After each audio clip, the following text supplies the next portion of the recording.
जी हाँ स्टूडेंट, अगर आप हो एक ऐसे स्टूडेंट जो कि NIOS में एडमिशन लेना चाहते हो या फिर NIOS में अभी अभी आपने एडमिशन लिया है, अभी अभी आप नए हो NIOS में, NIOS की सारी जानकारी आप तक नहीं है, या फिर आप कोई ऐसे स्टूडेंट हो जो एक आध साल से NIOS से एंगेज हो, तो उन सभी के लिए मैं एक ऐसा वीडियो लेकर आया हूं जिसमें मैंने देखा है कि जब एक स्टूडेंट स्टार्टिंग में आता है, एडमिशन लेता है और लास्ट रिजल्ट आने तक उसको NIOS में क्या क्या समस्याओं का सामना करना पड़ता है। क्योंकि बहुत सारी समस्याएं ऐसी है जिसमें वो फंस जाता है और फिर जो है उसका साल दर साल बढ़ता रहता है और वो क्वालिफाई कर नहीं पाता है। तो मेरा जो आज का ये वीडियो है मैंने 4 भागों में बांटा हुआ है। इसको सबसे पहले हम उन समस्याओं के बारे में बात करेंगे जब एडमिशन लेते वक्त जो परेशानी आती है, यानी कि ड्यूरिंग एडमिशन, प्रवेश लेते वक्त। फिर उसके बाद हम बात करेंगे कि आफ्टर एडमिशन, प्रवेश लेने के बाद क्या समस्याएं आती हैं। और तीसरे नंबर पे हम बात करेंगे कि ड्यूरिंग एग्जाम, जब परीक्षा चलती है तो उस वक्त जो है स्टूडेंट के पास क्या क्या परेशानियां होती हैं। और इसके बाद भी परेशानियां खत्म ना होते हुए जब उनका परिणाम आ जाता है, यानी कि रिजल्ट आ जाता है, तो आफ्टर रिजल्ट उसके बाद भी कुछ स्टूडेंट्स की प्रॉब्लम रहती है। तो आज इन चारों पॉइंट्स में मैं बात करने जा रहा हूं इस वीडियो पे। थोड़ा सा ये वीडियो लंबा हो सकता है लेकिन इंफॉर्मेटिव वीडियो है, आपको जानकारी देने जा रहा है। एक ऐसा वीडियो देखने के बाद आपकी बहुत सारी समस्याओं का हल भी मिल जाएगा और साथ साथ में आपको जानकारी भी प्राप्त हो जाएगी। तो मेरे जितने भी स्टूडेंट हैं NIOS के या उनके अभिभावक हैं या कोई भी नया है या पहली बार हमारे चैनल पे आया हो, तो बस आपसे दरख्वास्त है कि चैनल को अगर सब्सक्राइब नहीं करा है तो सब्सक्राइब कर लीजिए, क्योंकि इंफॉर्मेटिव चैनल आप तक NIOS की सारी इंफॉर्मेशन लेकर आता है। तो चलिए स्टूडेंट स्टार्ट करते हैं।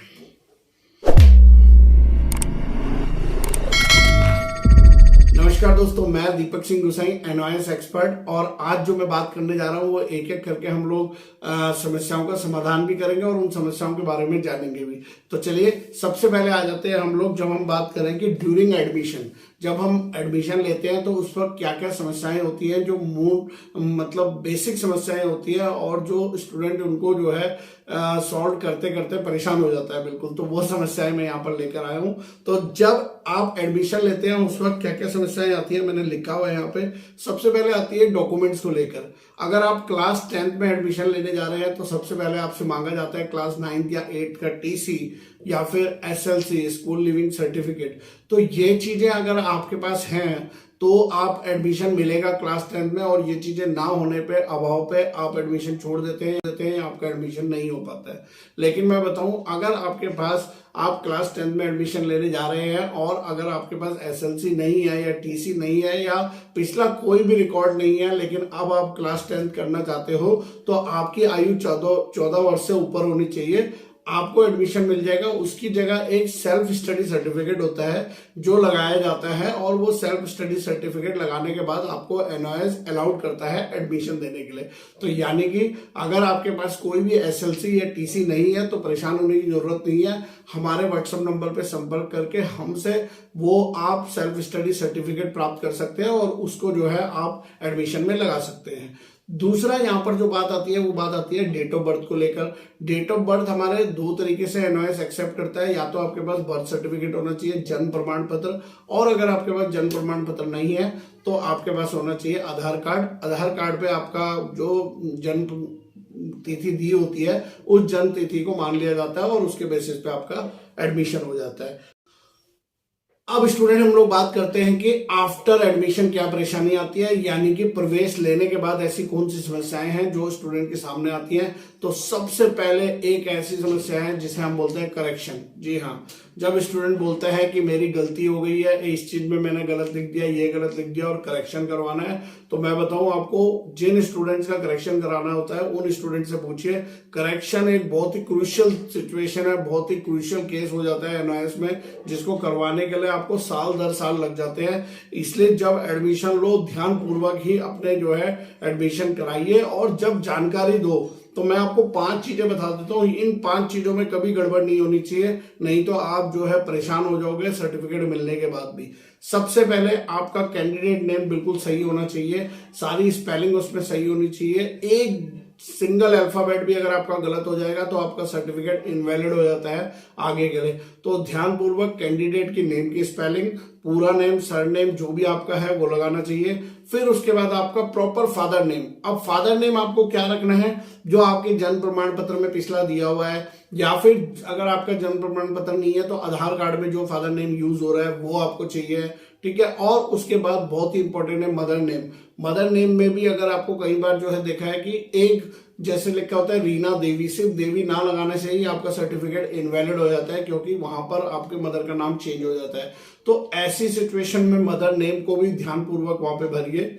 फिर आता है आपका डेट ऑफ बर्थ, कि आपका डेट ऑफ बर्थ बिल्कुल सही होना चाहिए एज पर जो बर्थ सर्टिफिकेट है या क्लास 10th का सर्टिफिकेट है अगर आप 12th में एडमिशन ले रहे हो, और आपके साथ साथ में आधार कार्ड नंबर।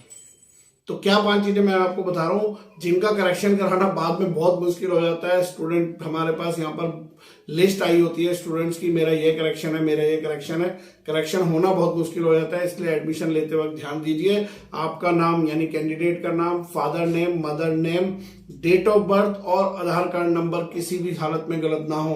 अगर ये गलत हो जाता है तो बहुत दिक्कत आती है, लेकिन अगर किसी का कोई करेक्शन है तो हमसे मिलिए, हम उसको सॉर्ट आउट करने की कोशिश करेंगे। लेकिन अगर 3 साल से पुराना आपका केस है तो उसमें कोई चेंजेस अब नहीं हो रहा है और ना ही कोई मॉडिफिकेशन एनआईएस वहां पे करके दे रहा है आपको। अगला जो मैं यहाँ पे देखता हूँ स्टूडेंट जो गलती करते हैं, हमारे एनआईएस में 2 टाइप के एडमिशन होते हैं, एक होता है पार्ट एडमिशन, एक होता है फुल एडमिशन। फुल एडमिशन उन लोगों का होता है जो फ्रेश एडमिशन लेते हैं, 5 सब्जेक्ट का ले अप्लाई करते हैं। पार्ट एडमिशन उन लोगों के लिए होता है जो ऑलरेडी किसी बोर्ड में पास है, लेकिन यहाँ पर 1 या 2 सब्जेक्ट या 3 सब्जेक्ट या 4 सब्जेक्ट का इंप्रूवमेंट देना था। तो आप किस कैटेगरी में आते हैं इसकी जानकारी आपको ढंग से रखनी है, तभी पार्ट एडमिशन या फुल एडमिशन वाले कॉलम को फुलफिल करना है। उसके बाद हमने यहाँ पे देखा है कि जब भी एडमिशन लेते हैं तो उस वक्त ये सारी गलतियां हो जाती हैं। तो बार बार हम यही बोलते हैं कि आप जरा सा भी लालच मत करिए। आपको खुद नहीं आता है एडमिशन करना, आपने पहले कभी नहीं करा है तो मत करिए उसको, और एक्सपर्ट के थ्रू कराइए। क्योंकि एक बार अगर आपका रजिस्ट्रेशन हो गया उसमें, तो उसके बाद आप उस नाम से यानी कि अपने नाम से दोबारा रजिस्ट्रेशन करा ही नहीं सकते हो। अगर एक बार आपने गलत जो है भर दिया तो 5 साल के लिए वो रजिस्टर्ड हो जाता है, उसके बाद आपके नाम से एडमिशन मिलेगा ही नहीं।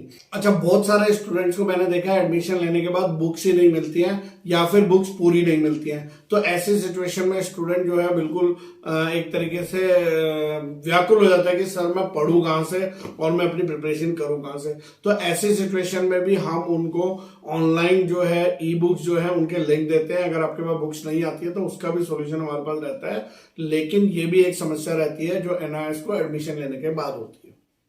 तो ये थी समस्या एडमिशन लेने के बाद की। अब बात करते हैं कि जब एग्जाम स्टूडेंट का आता है, ड्यूरिंग एग्जाम या परीक्षा के दौरान उसके पास क्या क्या समस्याएं आती हैं। तो जो परीक्षा के दौरान समस्या जो सबसे पहले आती है वो आती है ट्यूटर मार्क्स असाइनमेंट की, टीएमए की। बहुत से स्टूडेंट को ये कंफ्यूजन रहता है कि सर ट्यूटर मार्क्स असाइनमेंट मेरे को भी देने हैं या नहीं देने हैं, या फिर मेरे को किन किन सब्जेक्ट के ट्यूटर मार्क्स असाइनमेंट देने हैं। तो सबसे पहले तो मैं ये बताऊं, अगर आपको टीएमए के बारे में डिटेल वीडियो चाहिए तो मैंने जो है बहुत सारी वीडियोस टीएमए से रिलेटेड बनाई हुई है, प्लेलिस्ट में जाकर आप देख सकते हैं। फिर भी आपको मोटे तौर पर ये बता दूं कि अगर आपका पब्लिक एग्जाम के लिए एडमिशन है तो आपको हर एक सब्जेक्ट का ट्यूटर मार्क्स असाइनमेंट सबमिट करना होता है। वो आपके एग्जाम किस मंथ में है उसके अकॉर्डिंग डिसाइड होता है। उससे 2 या 3 महीने पहले जो है आपके स्टडी सेंटर में या फिर ऑनलाइन के माध्यम से आपका जो है टीएमए सबमिट होता है। तो ट्यूटर मार्क्स असाइनमेंट्स क्या होते हैं उसके बारे में समस्या स्टूडेंट की रहती है। तो ये एक और समस्या रहती है स्टूडेंट्स की कि सर प्रैक्टिकल के एग्जाम मेरे होंगे या नहीं होंगे और किन किन सब्जेक्ट्स के होंगे। तो प्रैक्टिकल से रिलेटेड भी मेरी ये वीडियोस है जो आप देख सकते हो, प्लेलिस्ट में जाके प्राप्त कर सकते हो। और साथ साथ में आपको बताऊं कि प्रैक्टिकल कुछ सब्जेक्ट के होते हैं, कुछ के नहीं होते हैं। जिन सब्जेक्ट के प्रैक्टिकल होते हैं उनकी प्रैक्टिकल फाइल आपको बनानी होती है। सॉल्व प्रैक्टिकल फाइल आप हमसे ले सकते हो, सॉल्व टीएमए भी आप हमसे ले सकते हो, हैंड रिटन टीएमए भी ऑनलाइन अपलोड करने के लिए आप हमसे प्राप्त कर सकते हो। इसके अलावा जो समस्या देखी गई है वो एक और है कि कुछ स्टूडेंट बोलते हैं सर ये पीसीबी क्या होता है, उसका भी हॉल टिकट हमारे डैशबोर्ड में शो हो रहा है। तो पीसीबी होता है पर्सनल कॉन्टैक्ट प्रोग्राम, जो स्टडी सेंटर द्वारा कराया जाता है। इसमें स्टूडेंट्स को बुलाया जाता है और सब्जेक्ट वाइज उनको एक्सप्लेन किया जाता है कि किस सब्जेक्ट का प्रैक्टिकल कैसे बनना है, किस सब्जेक्ट में कैसे क्वेश्चन पेपर आएंगे। कुछ स्टडी सेंटर इसको बहुत सीरियसली लेते हैं, अच्छे से कराते हैं। कुछ स्टडी सेंटर में इसको फॉर्मेलिटी की तरफ तौर पे जो है हॉल टिकट इशू किया होता है और इस तरीके की कोई इन्फॉर्मेशन। तो बहुत सारे ऐसे स्टडी सेंटर हैं जहाँ पे पीसीबी एक जो है मैंडेटरी भी नहीं है, और स्टूडेंट अगर उसे नहीं भी अटेंड करता है तो इससे उसका कोई भी मार्क्स जो है डिडक्शन नहीं होता है।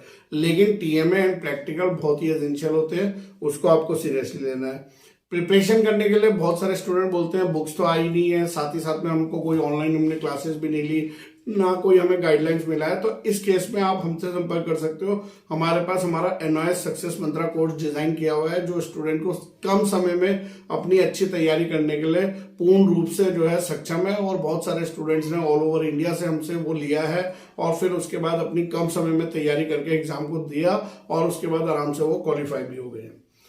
अब स्टूडेंट में लास्ट में बात करता हूं कि आफ्टर रिजल्ट, जब रिजल्ट आ जाता है, स्टूडेंट पास हो जाता है या फेल हो जाता है, उसके बाद भी कुछ समस्याएं ऐसी रहती है। स्टूडेंट ने टीओसी लिया होता है, लेकिन उनके टीओसी के मार्क्स अपडेट ही नहीं होते रिजल्ट के बाद। उनके रिजल्ट में वो 2 सब्जेक्ट के मार्क्स शो ही नहीं कर रहा होता है। तो उनको बाद में पता चलता है कि हमसे गलती क्या हुई है, कि हमने जो है या तो अपनी जो ओरिजिनल फेल मार्कशीट थी पिछले बोर्ड की वो सबमिट नहीं करी, इस वजह से टीओसी नहीं ऐड हुआ, या फिर हमने वो टीओसी की लेट फीस भरनी थी क्योंकि हमने टीओसी को बाद में ऐड कराया, या फिर आपने टीओसी को ऐड ही नहीं कराया था। तो टीओसी से रिलेटेड भी मेरी वीडियोस बनी हुई है, उन वीडियोस को आप देख सकते हो, उसमें आपको ज्यादा ढंग से क्लियर हो जाएगा। लेकिन टीओसी भी अपडेट ना होना एक बहुत बड़ा कारण बनता है रिजल्ट आने के बाद।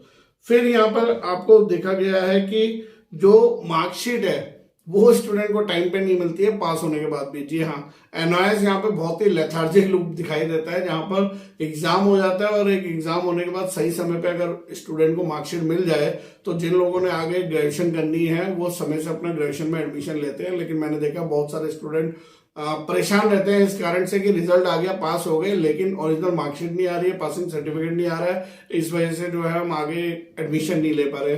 उन स्टूडेंट को मैं बोलूँ ऐसी स्थिति में आप डिजी लॉकर, जी हाँ डिजी लॉकर प्ले स्टोर से जाके एक ऐप डाउनलोड कर लीजिए। उसमें आपको जो है ऐप में आधार कार्ड नंबर फीड करने के बाद आपको जो है वहां पर एक अपॉर्चुनिटी मिलती है जिसमें आपको सारे सर्टिफिकेट्स आपके NOS के दिखेंगे जो अपडेट हो चुके होते हैं। उनको डाउनलोड करके आप कॉलेज में प्रोविजनल एडमिशन ले सकते हैं। कॉलेज में ये बात बता सकते हैं कि अभी हमारा हार्ड कॉपी जो है आना बाकी है, लेकिन हमारा ये सॉफ्ट कॉपी आ चुका है। बहुत से कॉलेजेस उसको एक्सेप्ट करते हैं और एडमिशन टाइम से दे देते हैं। दूसरा यहाँ पे देखा गया है कि जो एक पासिंग सर्टिफिकेट होता है जो 6 महीने बाद या साल भर बाद NOS में आता है, लेकिन उसको लेने के लिए भी स्टूडेंट्स को जो है बहुत सारी जो है मकसद करनी पड़ती है, क्योंकि उसे यही नहीं समझ में आता है कि ये मेरे घर में एड्रेस पे आएगा या मेरे स्टडी सेंटर में मिलेगा या रीजनल सेंटर में मिलेगा। वो अगर स्टडी सेंटर से पूछता है तो बोलते हैं रीजनल सेंटर में पता करिए, रीजनल सेंटर बोलता है आप हेड ऑफिस जाके पता करिए, हेड ऑफिस बोलता है नहीं यहाँ मत आइए, आपको जो है आपका स्टडी सेंटर में मिलेगा।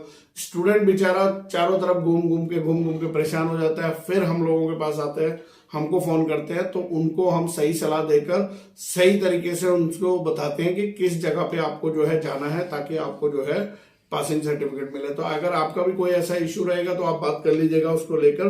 तो ये मेरे आज के 4 टॉपिक थे जो मैंने बताना चाह रहा था स्टूडेंट्स को, क्योंकि बहुत सारे स्टूडेंट्स इनको लेके जो है काफी कंप्लेन करते हैं। अगर मेरा वीडियो या मेरे जितने भी वीडियोस है आपके थोड़ा भी काम आया हो, थोड़े भी आपकी मदद करी हो, तो उस मदद के बदले में सिर्फ आप मेरे को एक लाइक दे दीजिए। हम उस लाइक के सारे ही अपने और वीडियोस लेकर आते रहेंगे। और मकसद हमारा चैनल का यही है कि हमारे जितने भी NOS के स्टूडेंट हैं उनको कम से कम परेशानी हो और हम ज्यादा से ज्यादा उनकी मदद कर पाए, कोई भी उनकी सिचुएशन हो उनको सॉल्व आउट कर पाए। तो ये हमारा चैनल है VCIC गुरुजी। सब्सक्राइब नहीं किया तो सब्सक्राइब कर लीजिएगा, शेयर करेंगे तो आपका बहुत बहुत शुक्रिया। और इसी तरीके की वीडियोस के लिए बने रहिए हमारे साथ। तब तक के लिए बाय बाय, धन्यवाद, जय हिंद।